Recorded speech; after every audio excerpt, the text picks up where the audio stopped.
Hi everyone.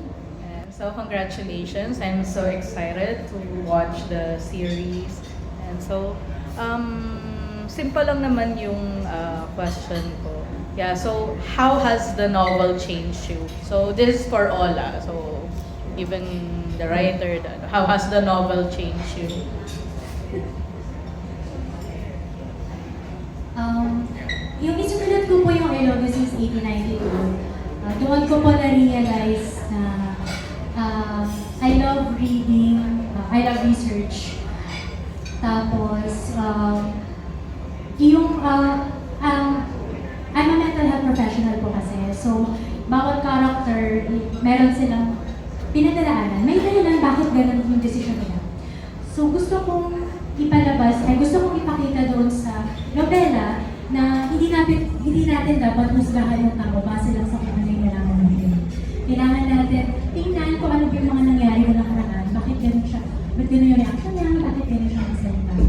At yung journey ko ng pagsusulat ko, I think it changed me a lot kasi mas minahal ko pa ang psychology, mas minahal ko pa ang writing. At pinagbangga ko po ang nobela at ang pag-intindi sa kung paano ko kumilos mag-isip ang isang tao.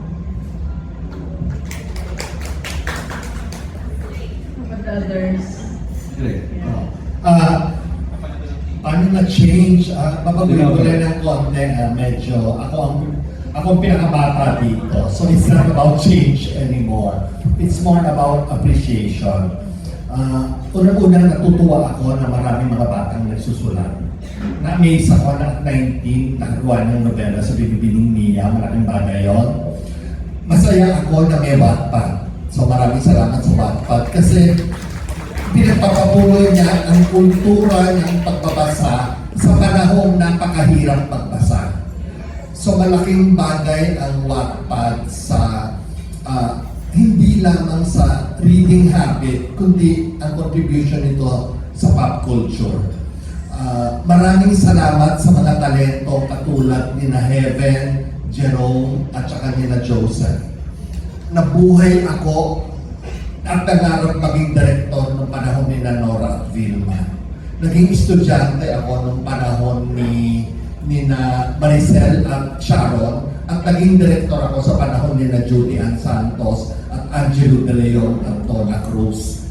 Hanggang sa nakakatrabaho ko sina Angel at Marian at ngayon sila. The industry is in good hands with talents like them. And as a person who has been a director for 34 years, I am deeply grateful for production companies like Viva that even given the very difficult times and the challenges, they have never ceased to produce content, what we call content now, in various platforms.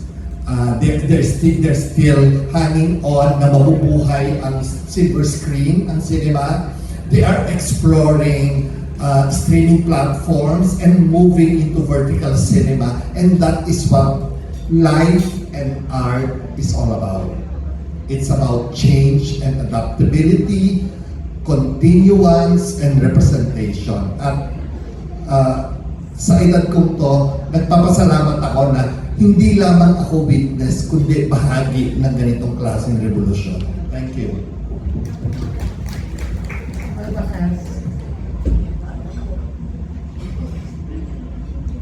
Sa akin, change, honestly, hindi expect ko. Hindi ko pa kasi nakakapag-shoot itself, but for sure, it's a huge change dahil lalo na sa first career ko. Pangalawa is sa tingin sa akin ng tao dahil magiging part na siya na tinahak ko at yung character itself magiging tingin na din sa akin ng mga supporters at viewers. Ayun, hopefully marami pa akong makikita change in a good way. Yan po. Change? I would agree with Direk. Siguro more on appreciation. Because when I was reading the book, going back in the Spanish times, we don't have much freedom. But right now, we're living in abundance. You know, lahat, marami, there's so much here. And yeah, just the appreciation na meron tayo ng mga bagay nito. And yung mga panahon na yun, ang hirap umibig, ang hirap magkaroon ng freedom. And yeah, so it's really more of the appreciation side. Same with Joseph, of course appreciation. Ang hirap maging babae ng mga panahon na yun. So ngayon, the way we dress now, ba't pinaglaban niya ng mga Pilipino noon? And basically the appreciation for the Philippine culture. And of course, sa family, sa friends, sa taong minamahal mo. And so yan, napasaya ko itong proyekto na to. So yan po. Thank you. Alright, maraming